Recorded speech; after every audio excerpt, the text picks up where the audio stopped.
UK's Labour Party has realised its long-time ambition and returned to power with an empathic win over its rival, the Conservative Party. Now, Keir Starmer has seen King Charles, who tasked him with forming the new government. After arriving at 10 Downing Street as the new occupant, Mr. Starmer laid out his agenda. The work of change begins immediately. Have no doubt that we will rebuild Britain with wealth created in every community, our NHS back on its feet facing the future, secure borders, safer streets, everyone treated with dignity and respect at work, the opportunity of clean British power, cutting your energy bills for good. And brick by brick, we will rebuild the infrastructure of opportunity, the world-class schools and colleges, the affordable homes that I know are the ingredients of hope for working people. There are still 2 seats undeclared, but the picture is clear. With more than 400 seats, Labour has more than 33% of the vote. It's been a night of redemption for the Liberal Democrats, who gained 63 seats to reach 71. Reform UK leader Nigel Farage became an MP for the first time after his party netted 4 lawmakers. The Greens also have 4 MPs in their best election performance yet. The biggest casualty is the Conservative Party. They only secured 120 seats, with even former Prime Minister Liz Truss losing hers. Earlier, Rishi Sunak made a statement at Downing Street before heading over to Buckingham Palace to hand his resignation to the King. The procedure formally ended 14 years of Tory rule. Now, he told the public that he takes responsibility for the loss. Following this result, I will step down as party leader, not immediately, but once the formal arrangements for selecting my successor are in place. It is important that after 14 years in government, the Conservative Party rebuilds, but also that it takes up its crucial role in opposition professionally and effectively. And for more, Olly Barratt joins us live now from Westminster in London.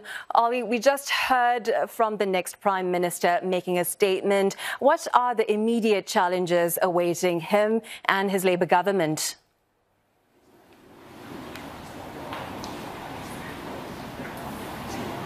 Well, in that first statement from Keir Starmer as the UK Prime Minister, we got a sense of the task ahead for him and his party, trying to set a message and a tone of hope and optimism and the need he feels for change for the UK, but at times also recognising the scale of the challenge ahead in areas like home building, health services, the economy, the cost of living, the difficulties that families up and down the UK have been feeling in recent years. Keir Starmer also calling for public service to be renewed when it comes to politics and insisting that he can do that. But some of those challenges will be vast for Keir Starmer and his Labour Party. In fact, many describe it as one of the most difficult inheritances for an incoming UK Prime Minister in history.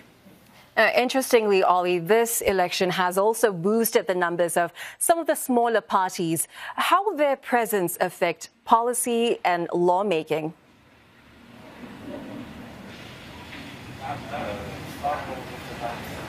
Well, when it comes to the Liberal Democrats, for example, who've hugely boosted the number of MPs that they have in the House of Commons behind me, they say that they will use those extra numbers to boost influence on areas that they care about. So things like care in the health service for ageing and people who need care in the health sector at such a great cost to the UK economy with its ageing population. They've also had a focus in the election campaign on rural issues as well, on sewage and water quality up and down the United Kingdom. So they say that's what they will do with those extra numbers in Parliament.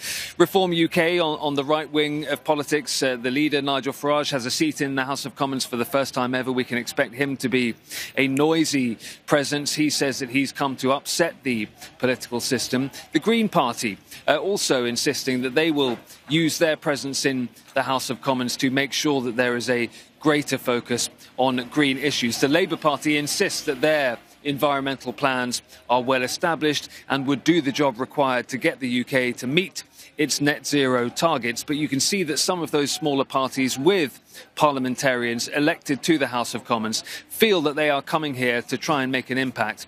It will be difficult at times for them to do so when Labour has such a large majority. Olly, thank you so much for speaking with us again. That was Olly Barratt live in London.